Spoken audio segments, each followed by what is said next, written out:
Olá, eu sou a Mariana Halbert e este é mais um Poder DataCast, o podcast do Poder 360 voltado exclusivamente ao debate de pesquisas eleitorais e de opinião pública. O convidado desta edição é o cientista político Rodolfo Costa Pinto, coordenador do Poder Data, empresa de pesquisas de opinião que faz parte do grupo de comunicação Poder 360 Jornalismo. Rodolfo, obrigada por ter aceitado o nosso convite. Nada, obrigado. Este programa está sendo gravado no estúdio do Poder 360 em Brasília, em 13 de abril de 2022. E para ficar sempre bem informado, inscreva-se no canal do Poder 360, ative as notificações e não perca nenhuma informação relevante. Para começar, a jornalista Gabriela Oliva apresenta os principais dados do Poder Data.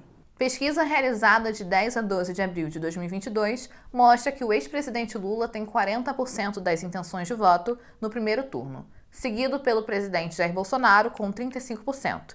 A diferença entre os dois é de 5 pontos percentuais. A terceira via parece embolada. Ciro Gomes pontuou 5%. Logo atrás, empatados na margem de erro de 2 pontos percentuais, estão João Dória e André Janones, com 3% cada um, e Simone Tebet com 2%.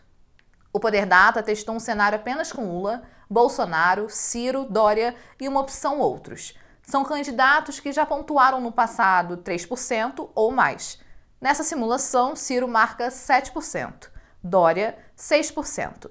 Lula e Bolsonaro registraram as mesmas taxas do cenário geral. Em um eventual segundo turno entre Lula e Bolsonaro, o petista tem 47% e o presidente 38%.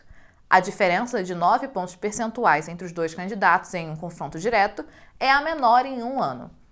A pesquisa ouviu 3.000 pessoas com 16 anos ou mais em 322 municípios nas 27 unidades da federação. A margem de erro é de 2 pontos percentuais para mais ou para menos. O intervalo de confiança é de 95%. O registro no TSE é BR 00368/2022. Rodolfo, eu começo a entrevista perguntando: qual é a tendência que o resultado do Poder Data de 10 a 12 de abril revela? Olha, os números apontam que essa vai ser uma eleição bastante competitiva. A gente está dando o start real na campanha, agora a partir de abril, maio, e assim, não existe campanha ganha, né? Toda campanha precisa de trabalho. E o que o número mostra é que essa eleição vai ser muito competitiva entre o Bolsonaro, entre o Lula, o que chega a ser até positivo para a democracia como um todo, porque a gente vai ter um grupo de candidatos, de fato, buscando voto, disputando, debatendo, apresentando uma visão de futuro para o Brasil, mas vai ser uma eleição bastante competitiva, onde os candidatos vão ter que, de fato, ir atrás do voto de cada cidadão, cidadã em todo o Brasil. E há um espaço hoje para uma terceira via? É factível pensar que pode surgir um novo nome? Olha, eu acho bastante improvável, vendo os números que a gente vê no Poder Data, desde pelo menos no começo de 2021, que a gente vem, às vezes, testando e buscando essa probabilidade, mas eu vejo como muito improvável hoje, porque uma terceira via ela depende de 2 condições necessárias para poder se viabilizar. A primeira é o espaço político, ou seja, tem que haver um grupo suficiente de eleitores que rejeitam ao mesmo tempo o Lula e o Bolsonaro e que se disponibilizariam para votar em uma candidatura de terceira via. O que a gente observa no Poder Data, em várias rodadas que a gente fez de pesquisa, é que esse espaço hoje de eleitores que rejeitam ao mesmo tempo o Lula e o Bolsonaro, ele se resume a algo em torno de 12 a 15% do eleitorado. Então, é um espaço numericamente pequeno para essa terceira via se consolidar e, de fato, ser competitiva contra o Lula e um Bolsonaro. E uma segunda condição, que o que a gente vê por toda a imprensa de notícias, seria a coordenação política entre essas forças de terceira via para poder viabilizar apenas um nome. Ou seja, não dá para uma terceira via tentar se viabilizar de maneira distribuída, com vários candidatos. Eles teriam que sentar e escolher apenas um nome para poder tentar se viabilizar. Então, o que a gente vê hoje é que nem há espaço político e nem a coordenação entre essas possíveis terceiras vias para poder se consolidar com uma candidatura competitiva. O Poder Data fez um cenário reduzido de teste com apenas 4 candidatos no primeiro turno: Lula, Bolsonaro, Ciro e Dória. Esses 4 já pontuaram em algum momento mais de 3%. O que essa simulação revela sobre o atual momento da corrida presidencial? É de fato essa consolidação, né, do voto em Lula ou Bolsonaro? Olha, na minha visão, o que esse cenário curto mostra para a gente a partir dos números é uma polarização já consolidada. Porque mesmo quando a gente testa um cenário mais curto, o percentual de voto, tanto do Bolsonaro quanto do Lula, os principais candidatos hoje, permanece o mesmo. Ou seja, há pouca mudança no cenário, mesmo que a gente retira nomes do teste. Então, isso aponta para um cenário de polarização muito claro entre o presidente Bolsonaro e o ex-presidente Lula ao longo da eleição. Vai ser necessário muito trabalho dos outros candidatos para poderem chegar num patamar competitivo também. Porque o que a gente vê é que quando a gente retira nomes do cenário, essa transferência de voto é muito limitada para outros nomes. Então, vai ser uma eleição, de fato, muito competitiva e muito disputada pelos votos do eleitorado. O que você acha que deveria ser feito, assim, o que um candidato da terceira via deveria fazer para conseguir entrar, né, furar essa polarização? Tem um caminho mais claro para isso? Olha, a partir das pesquisas, como a gente colocou antes, não existe ainda muito espaço político no cenário colocado hoje para buscar esse crescimento. O que eu vejo como algo que seria interessante seria, primeiro, buscar politicamente essa unidade da terceira via, porque a gente fala muito de terceira via, mas a gente sabe que, assim, efetivamente, na prática, ainda não há a consolidação atrás de um nome só para buscar esse crescimento. Então, sem você ter essa coordenação política em busca de uma viabilidade para um só nome, você não vai conseguir consolidar isso com um espaço claro, vai ficar sempre disperso entre vários nomes. Então, essa seria a primeira condição para se colocar nesse sentido. E a partir daí, a partir do momento que você tem uma candidatura já definida nessa via de terceira via, você consegue começar a trabalhar temas e a tentar vender uma visão de futuro para o país. Não só tentar fazer uma campanha negativa através de tentar aumentar a rejeição dos candidatos. Eu acho que uma terceira via teria que ser muito propositiva e muito tentar vender uma visão de futuro para o Brasil e para os brasileiros e brasileiras. E o cenário reduzido, né, que a gente comentou anteriormente, também mostrou como a gente tem falado, a consolidação dessa disputa entre Bolsonaro e Lula. O presidente Bolsonaro pode ultrapassar o Lula em algum momento? Você consegue vislumbrar quando isso poderia acontecer?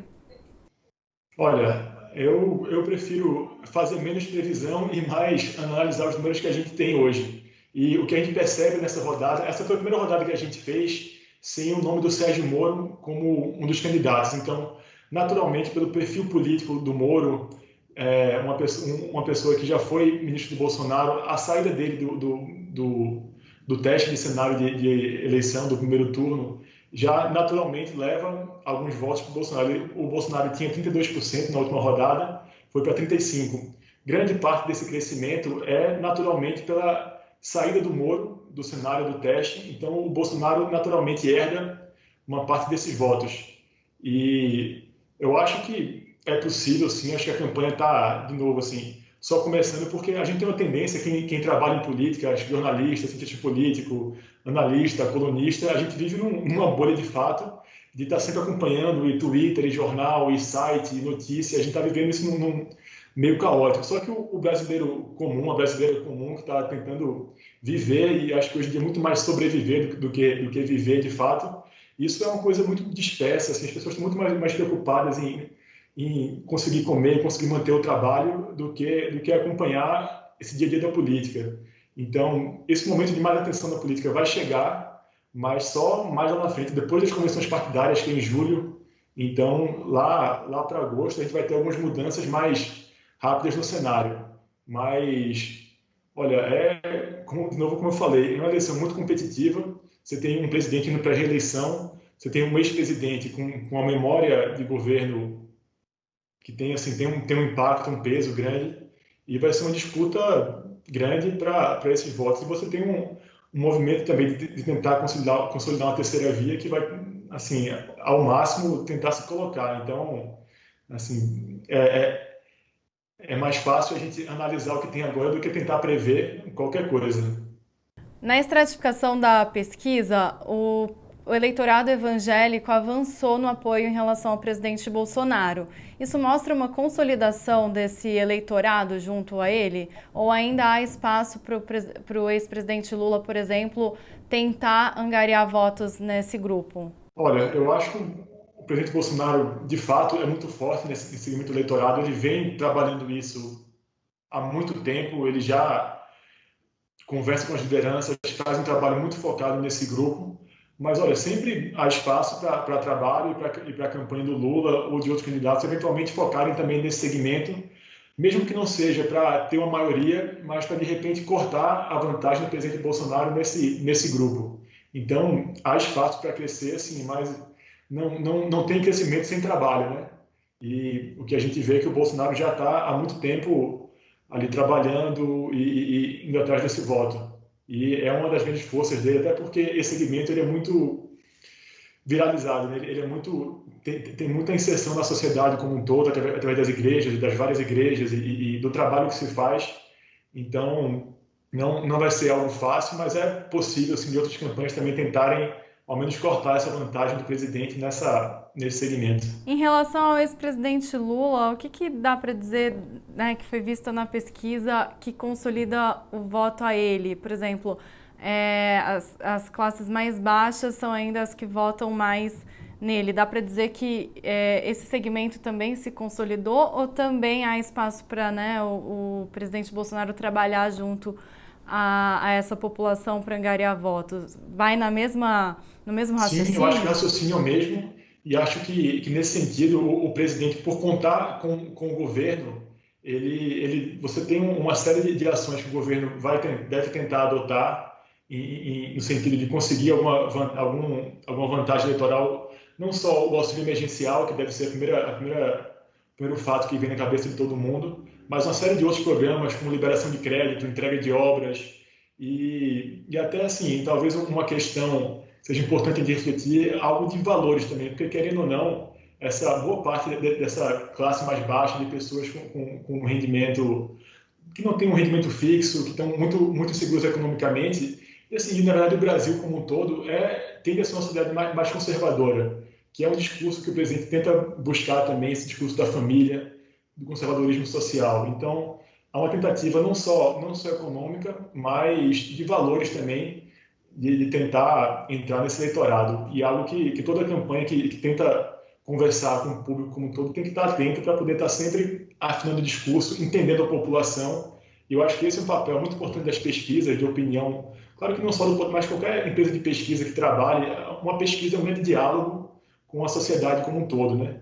Então, é uma maneira de ouvir a população. E eu acho que é algo importante de qualquer campanha, de qualquer organização, instituição que tenta entender o Brasil, tem que estar sempre fazendo pesquisa e buscando entender as pessoas. E sobre a avaliação do governo, a pesquisa mostrou que 57% dos entrevistados desaprovam a gestão de Bolsonaro e 36% aprovam. Esses números já foram piores para o presidente e melhoraram também recentemente, né? Há uma tendência de consolidação dessa melhora? Eu acho que sim. O que a gente vê é que desde o final de dezembro até agora, o governo Bolsonaro conseguiu melhorar a sua aprovação. Isso pouco a pouco a gente foi vendo, como no Poder Data a gente está fazendo pesquisa a cada 15 dias, a gente veio vendo isso pouco a pouco, um ponto aqui, 2 pontos ali, uma tendência de crescimento que foi sendo construído ao longo do tempo e agora isso estabilizou. É possível que melhore, claro, é possível que piore, e isso vai depender muito da conjuntura econômica e social e de como é que essas informações vão chegar para a população como um todo.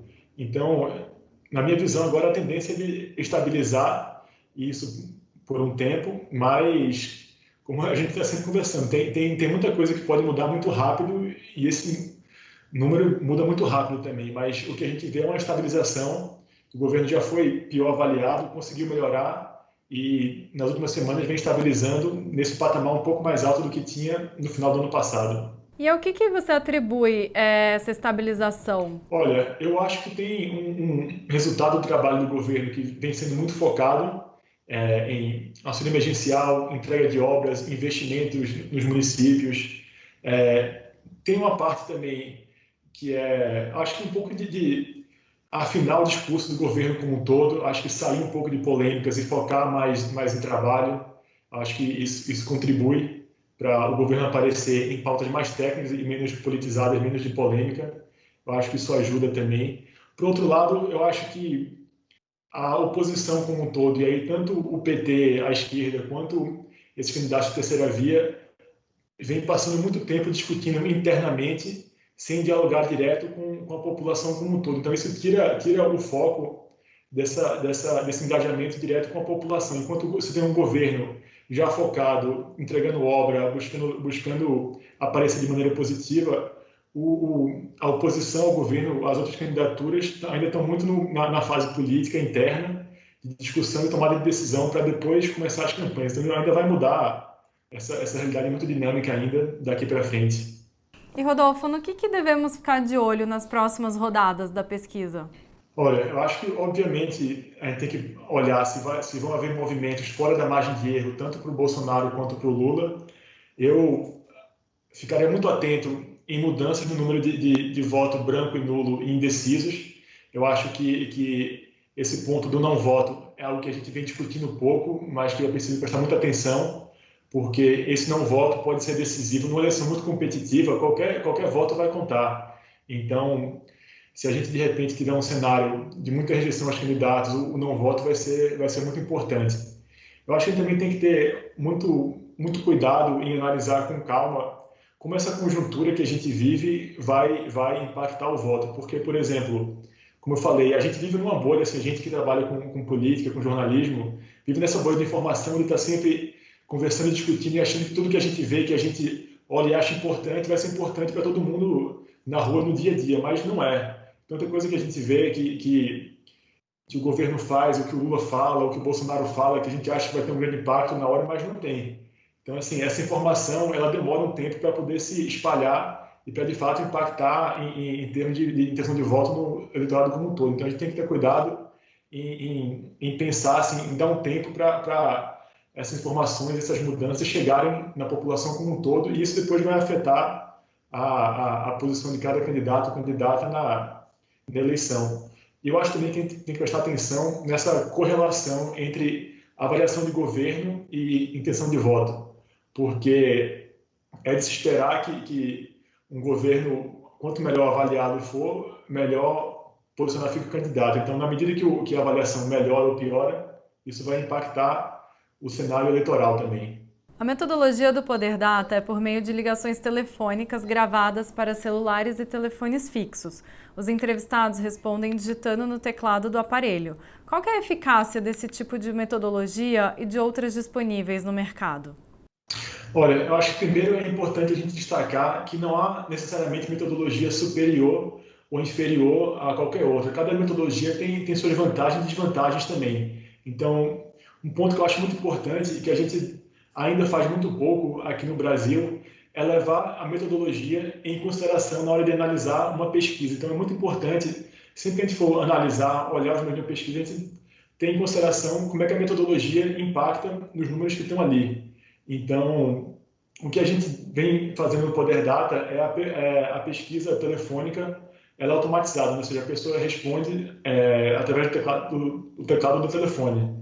E isso ajuda bastante, reduz muito o custo de fazer pesquisa e permite ao Poder Data, como a gente vem fazendo, a gente faz pesquisa com intervalo muito menor. Então, essa que foi divulgada hoje foi a 53ª pesquisa do Poder Data em um intervalo de um pouco mais de 2 anos, se não me engano.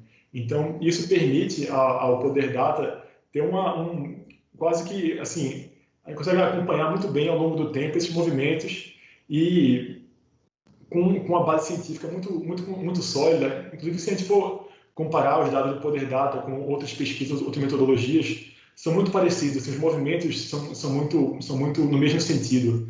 Isso assim mostra como o trabalho de pesquisa no Brasil, seja pesquisa telefônica, seja pesquisa domiciliar, seja pesquisa em ponto de fluxo, é feito por profissionais sérios e empresas sérias também. Então, eu acho que a gente tem que sempre ressaltar isso, porque pesquisa sempre é muito atacada, seja de um lado, seja do outro, e é preciso, de fato, ressaltar como o trabalho de pesquisa no Brasil é feito por empresas e pessoas sérias, sim.